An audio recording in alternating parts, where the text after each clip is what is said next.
আসসালামু আলাইকুম। আশা করি আপনারা সকলে খুবই ভালো আছেন। তো বন্ধুরা, আজকের এই ভিডিওতে আমি আপনাদের সাথে একটা জব সলিউশন নিয়ে কথা বলবো। সেই জব সলিউশনটার নাম হচ্ছে ক্র্যাক প্রিভিয়াস এমসিকিউ। এই তো আমার হাতে দেখতে পাচ্ছেন এই মোটা বইটা। এই বইটার নাম হচ্ছে ক্র্যাক প্রিভিয়াস এমসিকিউ।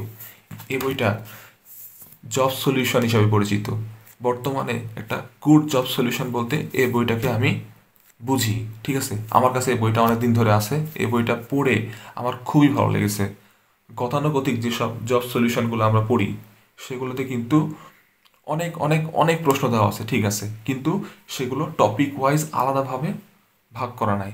সাপোজ সন্ধি সন্ধি একটা টপিক, ওই সন্ধি টপিকের প্রিভিয়াস ইয়ারে যত প্রশ্ন আসছে, বিসিএস বলেন, তারপর নিবন্ধন বলেন, অথবা 11 থেকে 20তম গ্রেডের যত পরীক্ষা বলেন, ব্যাংক বলেন, প্রত্যেকটা সরকারি চাকরির পরীক্ষায় যত প্রশ্ন আসছে ওই সন্ধি টপিকে সব প্রশ্নগুলো এক জায়গায় দেওয়া আছে। ঠিক আছে, এইভাবে প্রতিটা টপিক ওয়াইজ সব প্রিভিয়াস ইয়ারের প্রশ্ন দেওয়া আছে চাকরি পরীক্ষা। ঠিক আছে, এইভাবে এই বইটা তৈরি করা। ঠিক আছে, ক্র্যাক প্রিভিয়াস এমসিকিউ এই বইটা দেখছেন, এই বইটা কত মোটা।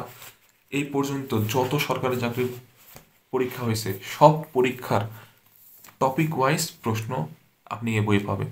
কিন্তু অন্যান্য জব সলিউশন কীভাবে দেওয়া আছে, খালি প্রশ্ন দেওয়া আছে, কোনো টপিক ওয়াইজ ভাবে সাজানো নাই। ঠিক আছে, এই বই একটাই প্রবলেম, সেটা হচ্ছে ব্যাখ্যা দেওয়া নাই। কিন্তু আপনি জব সলিউশনে ব্যাখ্যা না পড়ে আপনি জাস্ট সুন্দরভাবে জাস্ট দেখে যাবেন, সেটা হচ্ছে আপনার প্রথম কাজ। আমরা অনেকে জব সলিউশন পড়েই ভাবি কি আমরা চাকরি পেয়ে যাব। আসলে জব সলিউশন পড়ে চাকরি কখনোই পাওয়া সম্ভব নয়। ঠিক আছে, বর্তমান যে সিচুয়েশন, এই সিচুয়েশনে জব সলিউশন পড়ে কখনো আপনি চাকরি পাবেন না। শুধু জব সলিউশন পড়ে চাকরি পাওয়া এটা তো হাস্যকর ছাড়া আর কিছুই না। জব সলিউশন আপনাকে হেল্প করবে কি, প্রিভিয়াস ইয়ারের প্রশ্নগুলো সম্পর্কে আপনার ধারণা করে দিবে। ঠিক আছে, এটা আপনি তো মুখস্থ করতে পারবেন না। ঠিক আছে, এই বইটা খুব ভালো একটা বই। এই বই টপিক ওয়াইজ যেহেতু প্রশ্নগুলো সাজানো রয়েছে, আপনি কি করবেন, বেসিক বইগুলো থেকে আগে কনসেপ্ট ক্লিয়ার করে নেবেন, বেসিক ক্লিয়ার করে নেবেন, দেন এই বই থেকে আপনারা প্র্যাকটিস করতে পারবেন। ঠিক আছে, প্র্যাকটিস করার জন্য এই জব সলিউশনটা অনেক ভালো। এই বইটা যদি আপনি শেষ করতে পারেন, ইনশাআল্লাহ আপনার 11 থেকে 20তম গ্রেডে যেসব চাকরিগুলো রয়েছে ওই সব চাকরিতে কোনো প্রশ্নই আপনার আটকাবে না। এটা আমি আপনাদের 100% গ্যারান্টি দিয়ে বলতেছি। এই বইটা খুবই খুবই খুবই ভালো একটা বই। আমি যখন পড়াশোনা করি তখন এই বইটা আমি সবসময় প্র্যাকটিসের জন্য রাখি।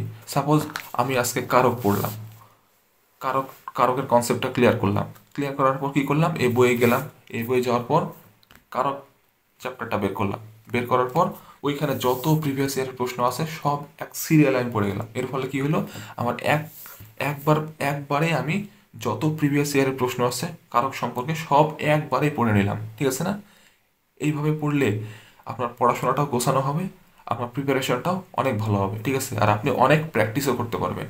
তো এই কারণে বলবো, এই ক্র্যাক প্রিভিয়াস এমসিকিউ জব সলিউশনটা অনেক অনেক অনেক ভালো একটা বই। আপনারা এই বইটা কিনতে পারেন। এই বইয়ের দাম মোটামুটি একটু বেশি, 800 টাকা লাগছিল আমি যখন কিনছিলাম, এখন হয়তো দাম বাড়ছে। তো আমি আপনাদের এই বইটা কেনার সাজেশন করব। অনেকে প্রফেসরের জব সলিউশন কিনেন, কিন্তু আমি বলবো আপনারা এই বইটা কিনতে পারেন। ঠিক আছে, আমি জোর করব না, কিন্তু আমি আপনাদের সাজেস্ট করতেছি।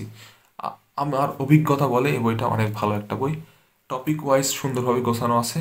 আপনারা এই বইটা পড়ে অনেক স্যাটিসফাই হবেন বলে আমি মনে করি। আর 11তম থেকে 20তম গ্রেডের যত চাকরি রয়েছে এই বইটা যদি আপনি পড়ে যান তাহলে আপনি ওগুলো চাকরি ইনশাল্লাহ পেয়ে যাবেন। ঠিক আছে, তো এই ছিল মোটামুটি আজকের ভিডিও। ভিডিওটি যদি আপনাদের কাছে ভালো লেগে থাকে তাহলে অবশ্যই একটা লাইক করবেন, আর এরকম ভিডিও আরও পেতে অবশ্যই আমাদের চ্যানেলটিকে সাবস্ক্রাইব করতে ভুলবেন না। ঠিক আছে, তো আপনারা ভালোভাবে পড়াশোনা করুন। বর্তমান এই সিচুয়েশানে কিন্তু চাকরি পাওয়া এখন খুবই সহজ, কারণ এই অন্তর্বর্তীকালীন সরকার দুর্নীতিমুক্ত একটা দেশ গড়ার জন্য দেশটাকে প্রস্তুত করতেছে। সো সুযোগটা অবশ্যই আপনাদের কাজে লাগাতে হবে। এই কথা আমি বারবার বলতেছি, প্রতিটা ভিডিও শেষে আমি কিন্তু বলতেছি। তো অবশ্যই ভালোভাবে পড়াশোনা করবেন, আর আমার জন্য দোয়া করবেন। সকলের জন্য আমিও দোয়া করতেছি। শুভকামনা রইল সবার জন্য। আজকে এই পর্যন্তই। আসসালামু আলাইকুম।